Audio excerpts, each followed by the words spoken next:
da minha experiência pessoal com inteligência artificial e telemedicina.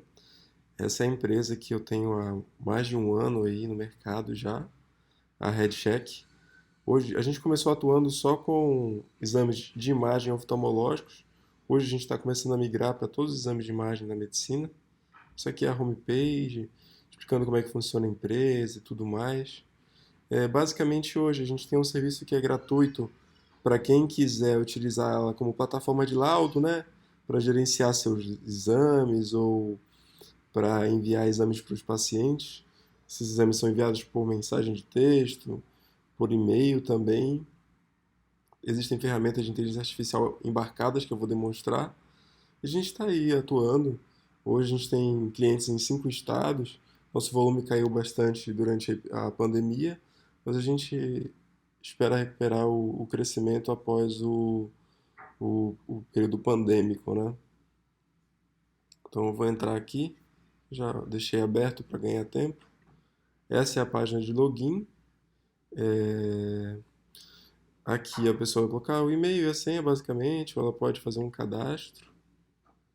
Qualquer médico pode se cadastrar. Feito o login, eu vou pular as outras etapas, né? Assim, tem várias ferramentas aqui de estatística de laudo, de envio de exame para o paciente, upload, cadastro de paciente, importação de prontuário eletrônico direto para sincronização. Enfim, isso não é o interesse da apresentação, né? Então eu vou pular diretamente aqui para a ferramenta de inteligência artificial. Esse é um exame de fundo de olho, uma retinografia, ó. Esse paciente é um paciente teste, eu não quis expor algum dos pacientes da plataforma. Na verdade, esse é um paciente real da plataforma, mas eu criei um novo exame para mudar o nome aqui, não expor, né? Então tá aqui, ó. Então, a inteligência artificial já avisa, né, que o exame está alterado e com que acurácia isso está acontecendo. Feito isso, você pode também clicar aqui, ó, e ela vai localizar onde é que ela viu alterações. Então ela localiza essa área de exudato duro, localizou a alteração de nervo óptico, mas ela não é perfeita, ó. Ela deixou passar, por exemplo, um vaso em fio de prata. A cada exame novo que entra na plataforma, ela retreina e melhora o desempenho dela. Isso se chama aprendizado incremental. É por conta desse tipo de mecânica da inteligência artificial que ela só é disponível para o médico como tecnologia de suporte. Não existe regulamentação no Brasil para uso de inteligência artificial, muito menos no mundo para inteligência artificial incremental. O próprio FDA tem um pouco de reticência na validação dessas ferramentas de forma independente. Assim, você pode ter uma IA incremental como essa, que aprende a cada exame, mas ela não pode ser autônoma, né? Por isso que ela é uma tecnologia de suporte na RedCheck. O médico veio aqui, viu o exame, ele pode laudar como normal, ou selecionar algum dos modelos de alteração, criar seus próprios modelos e salvou, já vai para o e-mail do paciente, SMS. A ideia é que a gente construa uma rede de médicos interessados em laudar para si próprio ou para terceiros, de forma que a gente consiga atingir para todo tipo de exame de imagem o que a gente fez com a retinografia. A gente hoje consegue um laudo com um teto de 24 horas e uma média de 6 horas, e a cada dia diminui mais. E o custo num valor que é tanto bom para os médicos, que laudam com mais eficiência e agilidade, como bom para os pacientes e clínicas que conseguem o exame de uma forma mais ágil e de baixo custo. Um exame de campo visual, tá aqui, ó. E esse exame, eu vou usar essa outra inteligência artificial, que na verdade ela faz um ranqueamento de similaridade conceitual com redes neurais convolucionais, e ela através disso chega tanto a um, a um top list do número de imagens mais similares para comparação. Ó, as imagens estão anonimizadas já, sem nome de paciente. São imagens reais da plataforma. Aí ela vai do mais similar ao menos similar. E essa similaridade não é direta, é uma similaridade conceitual. Então, feito isso, ela também já dá um diagnóstico por aquela imagem e também um laudo descritivo sugerido. É só copiar aqui e usar esse laudo sugerido se você quiser. E essa rede neural funciona para todos os exames de imagem aí que a gente já tem na plataforma. Ela é bem interessante mesmo, mas ainda está em período de beta. Bom, é isso, pessoal. Oi, pessoal. Essa é uma pequena aula que eu costumo dar sobre avaliação crítica de uma inteligência artificial. A gente vê muitas discussões sobre novidades, sobre o futuro da inteligência artificial, mas são tecnologias que já estão no mercado. A gente já utiliza elas em outras ferramentas como Google Maps, buscas otimizadas, elas já estão no nosso dia a dia. E agora a gente está cada vez mais vendo elas presentes na avaliação médica, tanto de exame de imagem como de prontuário. A gente precisa saber quais são as vantagens e limitações, como medir a eficiência de uma ferramenta como essa. E eu acho que é isso que a gente vai tentar repassar nos próximos slides. Então, IA em medicina, substituição ou suporte, uma abordagem crítica. Já foi discutido várias vezes, né? A inteligência artificial é um ramo da ciência da computação cujo objetivo é replicar a inteligência humana. Dentro dela, o machine learning ele se diferencia da programação convencional pelo seguinte: na década de 70, 60, a gente programava cada linha de comando do que o computador precisava fazer.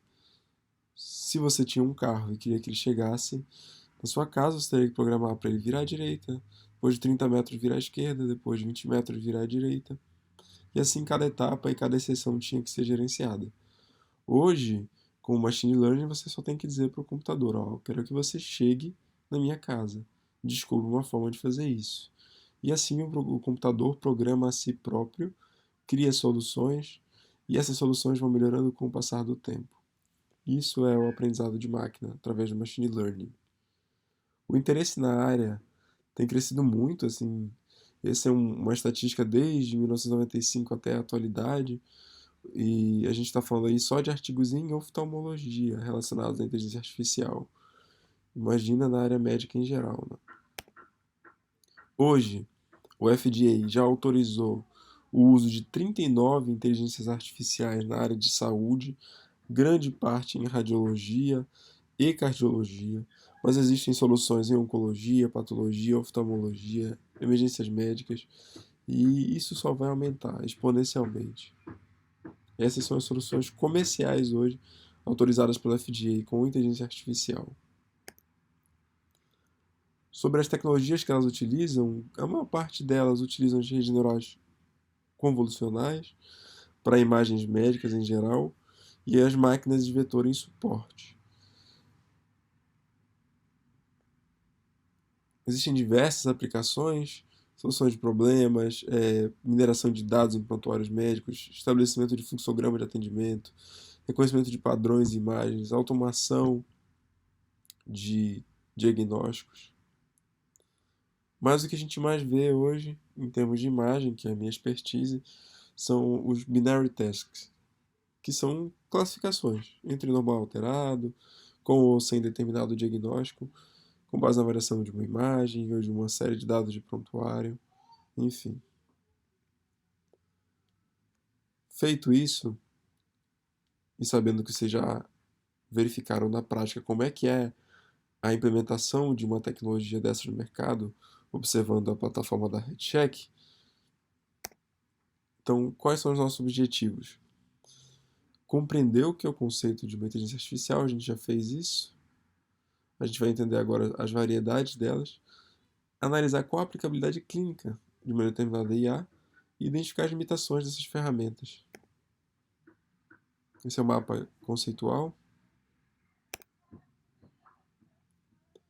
Na década de 90, foi um grande esforço para a maioria dos médicos entender o que era medicina baseada em evidências. E a gente teve que entender vários conceitos, como sensibilidade, especificidade, valor preditivo positivo e negativo.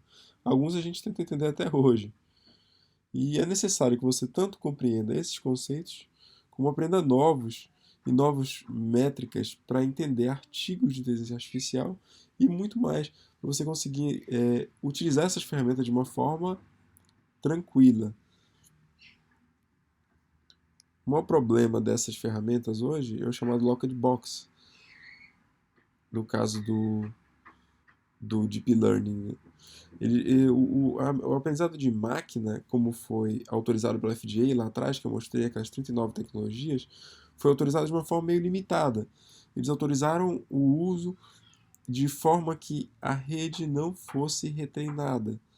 Para você ensinar de novo para ela, você tem que recertificar junto ao FDA.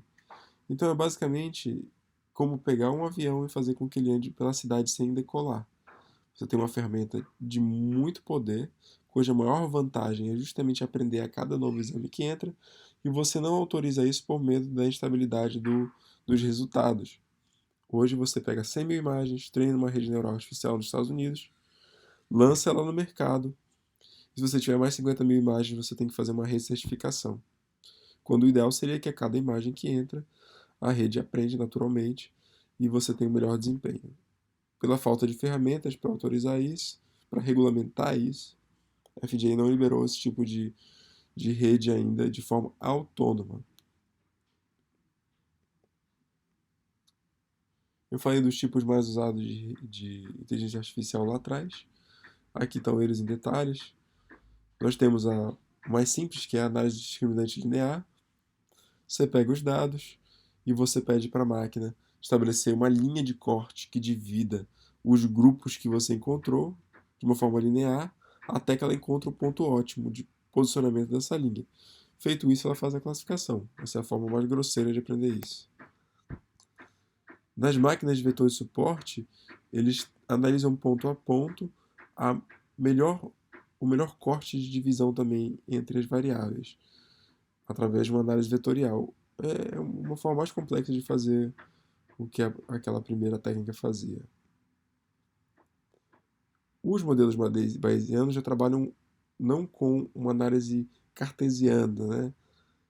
Eles trabalham com análise probabilística. Qual seria o melhor ponto de divisão entre os dois grupos que eu tenho no meu dataset, de forma que a probabilidade de eles estarem no grupo certo seja maximizada. A grosso modo é isso. O cavezinho mais próximo faz essa categorização através de uma análise de similaridade entre os grupos. É uma forma mais moderna de divisão, tem resultados muito bons. E as árvores de decisão parecem muito com aquilo que a gente já utiliza no dia a dia, nos algoritmos de conduta. Só que essa árvore de decisão de machine learning ela é criada automaticamente pela máquina. A vantagem dela é poder trabalhar com diversas variáveis de diversos tipos e o melhor, após a criação da árvore de decisão, é muito fácil você avaliar e implementar ela pelo médico. Aí o grande carro de cena, que são as redes neurais artificiais, é com isso que eu tenho trabalhado bastante. São muito boas para análise de imagens médicas. Aqui o exemplo do funcionamento, né? Por dentro de um perceptron é o tipo de rede neural mais primordial. Hoje a gente tem redes muito mais modernas, como spiking, convolucionais, mas isso dá uma ideia da complexidade do que é feito. A imagem entra, ela passa por diversas sinapses, aí você tem 2 mil neurônios apenas, com 120 mil sinapses aproximadamente, para decidir qual é o número que está sendo exibido na tela. E com isso você já consegue bons resultados. Claro que para imagens médicas a gente usa redes com muito mais camadas, com milhões de sinapses e neurônios, e o poder de processamento necessário é muito maior. Essa rede é muito utilizada para imagens médicas. Chama VGG16.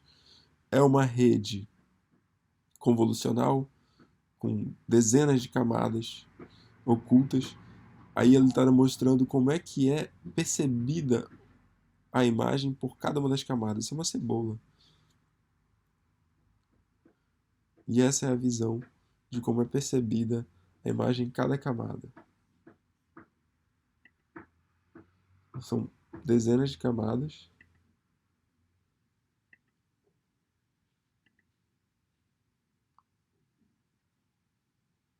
E essa é a percepção da rede.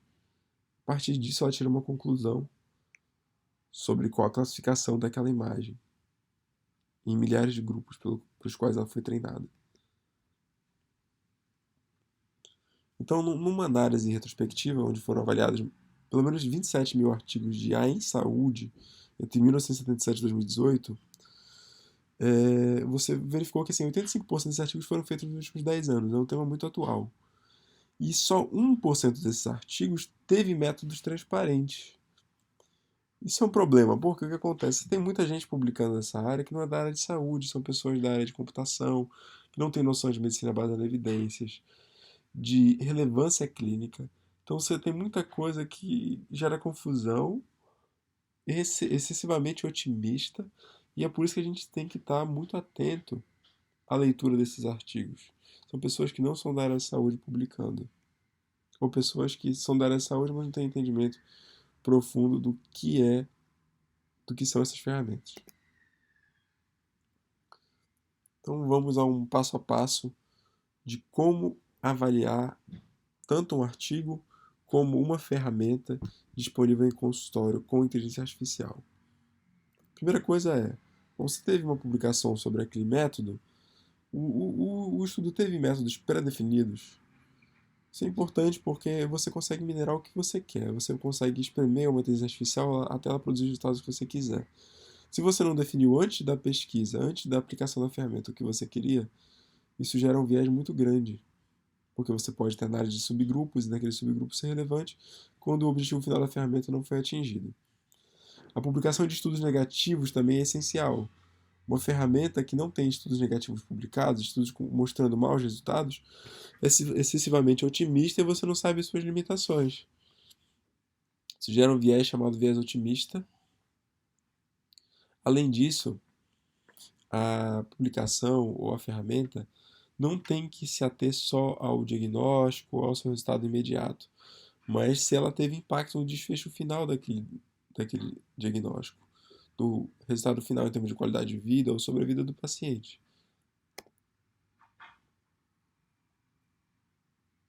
Bom, segunda coisa, a base de dados de estudo estava dentro da linha de cuidados que você está aplicando para o paciente? Imagina que você está usando uma ferramenta para diagnóstico de radiografia de tórax.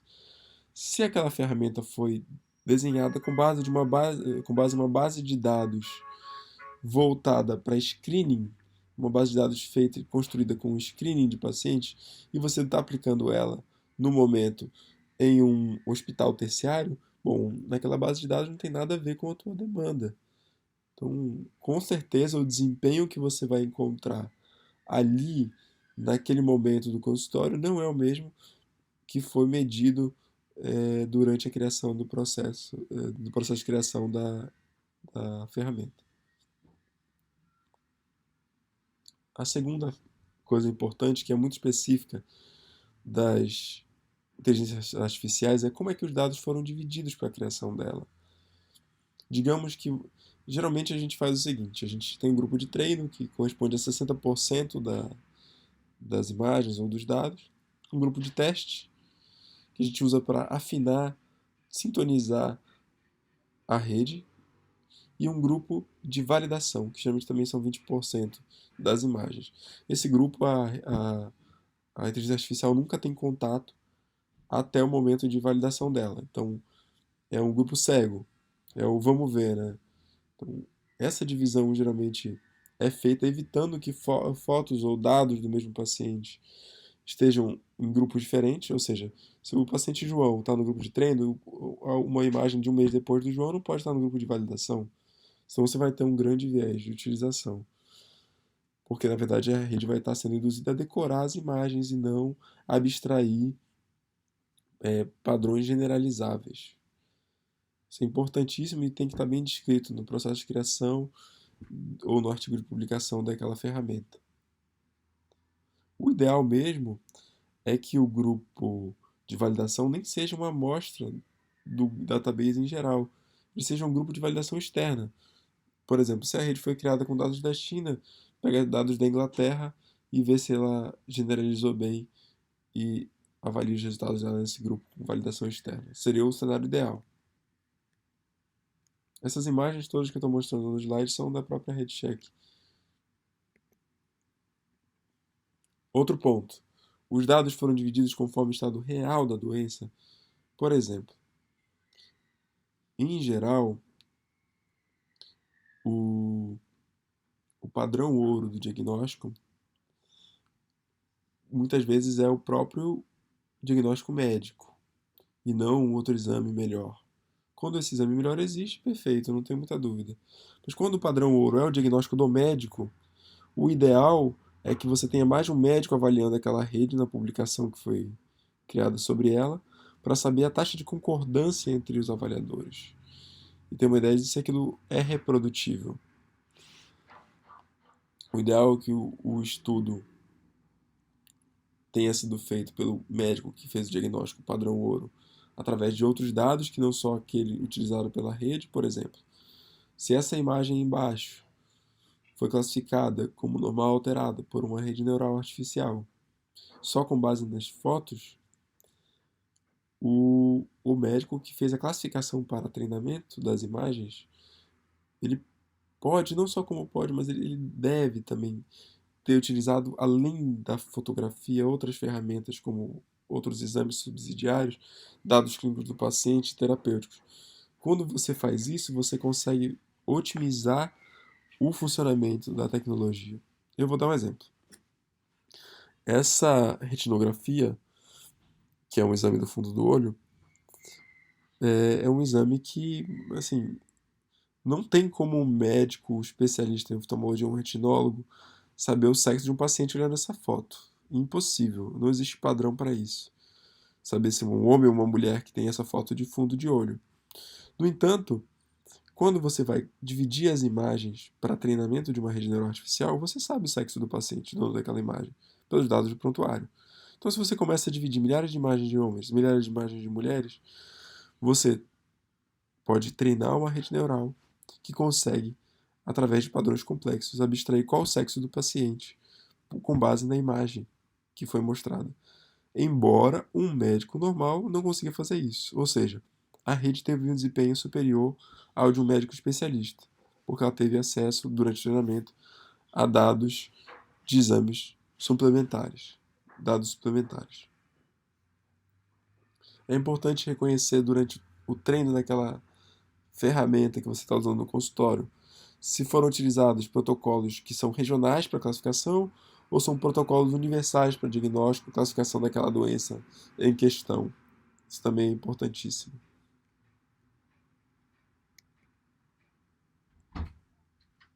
A base de dados e versus a característica da população. O ideal é que aquela ferramenta que você está usando no consultório contemple o espectro completo da doença, e não só casos graves versus leves, porque esse é o cenário real de aplicação. Além disso, o ideal é que tenha sido incluído, durante o treinamento da ferramenta, também diagnósticos diferenciais. Por exemplo, se você está classificando pneumonia em radiografia de tórax, você não pode ter uma ferramenta que foi treinada só com base em imagens normais e imagens de pneumonia. Você pode incluir também enfisema, paciente com sequela de tuberculose, que são grupos de confusão. Por quê? Porque esse vai ser o cenário real. Senão, lá no dia a dia do consultório, vai bater um paciente com TB e ele vai ser classificado como pneumonia porque aquela rede, na verdade, nunca recebeu uma imagem daquele tipo durante o treinamento. Os grupos de treino têm que ser balanceados, de forma que você não tenha, por exemplo, o treinamento de uma ferramenta como essa de pneumonia, foram usadas 1.000 imagens normais e 100.000 imagens de pneumonia. Com certeza vai existir uma tendência muito grande daquela ferramenta de classificar imagens como pneumonia. E isso durante o treinamento.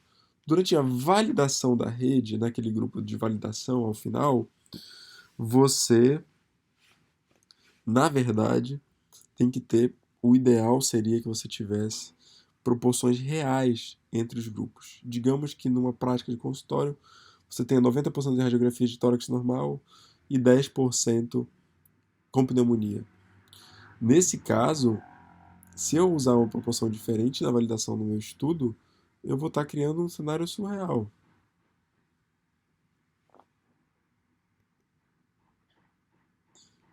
Outra pergunta muito comum: será que o tamanho da base de dados que foi usada para criar essa ferramenta que eu estou aplicando no meu consultório foi suficiente? 1.000 imagens são suficientes, Rafael? 10.000 imagens são suficientes? Sim, a resposta na verdade é depende. Hoje a gente usa uma técnica chamada Transfer Learning. É como se ao invés de você pegar um bebê e ensinasse a classificar imagens médicas ou diagnósticos médicos, você pegasse, por exemplo, um médico especialista, mesmo que fosse um médico de outra área. Então, se eu quiser classificar a imagem de radiografia, é muito diferente eu pegar um bebê, tentar ensinar do zero, ou pegar um radiologista, que mesmo nunca tendo visto uma, um fundo de olho, ele é um especialista em classificação de imagens. Ele já tem uma expertise que ele pode transferir para a classificação de um grupo de imagens diferentes. E é isso que você faz no Transfer Learning. Então, essa questão do N de imagens na base de dados é muito relativa. Existem algumas métricas e indicadores do nosso dia a dia que é interessante conhecer. Por exemplo, essa tabela, uma matriz de confusão, ela é muito utilizada em medicina baseada em evidências, né? O verdadeiro positivo, o falso positivo, valor preditivo positivo, negativo, sensibilidade, especificidade. O que a gente abstrai dessa tabela é que, assim, em publicações de inteligência artificial, existem nomes diferentes para algumas dessas variáveis. Por exemplo, o valor preditivo positivo é chamado de precision. A sensibilidade nesses artigos é chamada de recall. Além disso, além da acurácia que a gente já conhece, que é a taxa de acerto, também se utiliza um outro score chamado F1 score, que na verdade é uma média harmônica e tem uma relação com a acurácia. Esse gráfico explica qual é o impacto de grupos desbalanceados na validação da rede. Lá atrás, quando eu falei que era importante você ter grupos realistas durante a validação da rede, ou seja, que respeitem a proporção daquela doença na população geral, isso é interessante de discutir, porque realmente quando você vai avaliar a taxa de verdadeiro positivo, falso positivo e tudo mais em grupos desbalanceados, e isso gera um grande impacto nos indicadores no final da pesquisa. E onde eu quero chegar com isso? A gente não vai ficar batendo muita bola sobre isso, mas o ponto é, nem sempre a curva ROC é a melhor forma de avaliar o desempenho de uma inteligência artificial. Muitas vezes essa outra curva chamada Precision Recall é muito melhor. Por quê? Porque a curva ROC ela sofre muito impacto em grupos desbalanceados. Se você tiver, por exemplo, validado a sua inteligência artificial no grupo com 90% de normais e 10% alterados, a curva ROC vai ser de veras muito, muito otimista. E a curva Precision Recall, não, ela não tem impacto disso. Você pode avaliar e comparar redes neurais diferentes sem ter medo de ter esse viés do balanço de grupos. Enfim, basicamente é isso. Para finalizar, existe uma limitação grande dessas ferramentas, principalmente as redes neurais artificiais. Você não sabe de fato. Você sabe que ela conseguiu classificar e acertar. Você sabe para onde ela olhou através desses mapas de calor. Mas você não sabe dizer como ela fez esse diagnóstico precisamente. Que padrões ela estava observando. De que forma cada padrão teve um peso diferente do outro. Isso se chama Black Box Dilema. É uma limitação importante. E é por isso que a gente tem que estar bem atento às métricas dessa rede, já que a gente nunca vai chegar ao âmago de como elas funcionaram. Diferente de outras ferramentas, como o hemograma, um eletrocardiograma, onde você sabe quais são os processos fisiológicos que estão subsidiando cada um dos diagnósticos. Outro ponto extra importante é o overtraining e overfitting. Você tem que avaliar muito bem qual foi a acurácia daquela rede que você está usando no consultório. No grupo de treino, então ela acertou 99% durante o treinamento. No teste, 90%. E 70% durante a validação.